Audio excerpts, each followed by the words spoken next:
Paz esteja convosco, irmãos. Estamos começando mais uma leitura bíblica do Novo Testamento, Atos capítulo 2, a vinda do Espírito Santo. Ao cumprir-se no dia de Pentecostes, estavam todos reunidos no mesmo lugar. De repente veio do céu um som, como de um vento impetuoso, e encheu toda a casa onde estavam sentados. E apareceram distribuídas entre eles línguas como de fogo, as quais pousavam sobre cada um deles. Todos ficaram cheios do Espírito Santo e começaram a falar em outras línguas, segundo o Espírito lhes concedia que falassem. Estavam morando em Jerusalém judeus, homens piedosos, vindos de todas as nações debaixo do céu.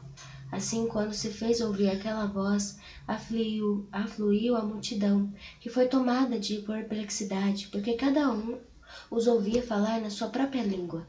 Estavam atônitos e se admiravam, dizendo: Vejam! Não são galileus todos esses que aí estão falando? Então, como os ouvimos falar, cada um em nossa própria língua materna? Somos partos, medos, elamitas e os naturais da Mesopotâmia, Judeia, Capadócia, Ponto e Ásia, da Frígia, da Panfilha, do Egito e das regiões da Líbia, das imediações de Cirene, e romanos que aqui residem. Tanto judeus como prosélitos, cretenses e árabes, como os ouvimos falar sobre as grandezas de Deus em nossas próprias línguas? Todos atônitos e perplexos perguntavam uns aos outros: O que será que isso quer dizer? Outros, porém, zombando, diziam: Estão bêbados. A pregação de Pedro. Então Pedro se levantou junto com os 11 e, erguendo a voz, dirigiu-se à multidão nestes termos: Homens da Judéia e todos vocês que moram em Jerusalém, tomem conhecimento disto e prestem atenção no que vou dizer. Estes homens não estão bêbados, como vocês estão pensando, porque são apenas 9 horas da manhã. Mas o que está acontecendo é o que foi dito por meio do profeta Joel. E acontecerá nos últimos dias, diz Deus, que derramarei o meu espírito sobre toda a humanidade. Os filhos e as filhas de vocês profetizarão. Os seus jovens terão visões e os seus velhos sonharão.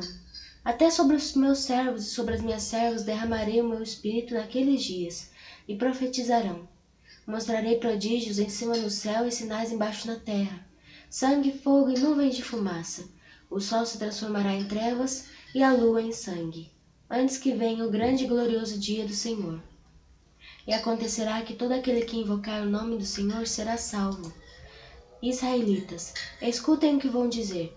Jesus, o Nazareno, homem aprovado por Deus diante de vocês com milagres, prodígios e sinais, os quais o próprio Deus realizou entre vós por meio dele, como vocês mesmos sabem, a este, conforme o plano determinado e a presciência de Deus, vocês mataram, crucificando por meio de homens maus.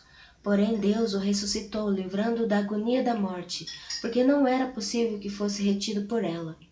Porque Davi fala a respeito dele, dizendo: Eu sempre vi o Senhor diante de mim, porque ele está à minha direita, para que eu não seja abalado. Por isso meu coração se alegra e minha língua exulta. Além disso, também a minha própria carne repousará em esperança. Porque não deixarás a minha alma na morte, nem permitirás que o teu santo veja corrupção.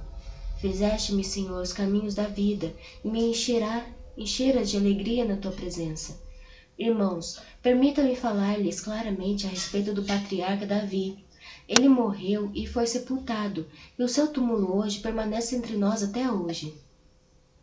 Sendo, pois, profeta e sabendo que Deus lhe havia jurado que um dos seus descendentes se assentaria no seu trono, prevendo isso, referiu-se à ressurreição de Cristo, que nem foi deixado na morte, nem o seu corpo experimentou corrupção.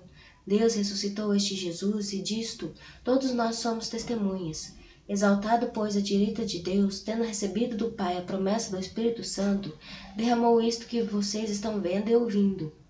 Porque Davi não subiu aos céus, mas ele mesmo afirma: Disse o Senhor ao meu Senhor: Sente-se à minha direita, até que eu ponha os seus inimigos por estrado dos seus pés. Portanto, toda a casa de Israel esteja absolutamente certa de que, a este Jesus que vocês crucificaram, Deus o fez Senhor e Cristo. 3.000 batizados. Quando ouviram isso, ficaram muito comovidos e perguntaram a Pedro e aos demais apóstolos: Que faremos, irmãos?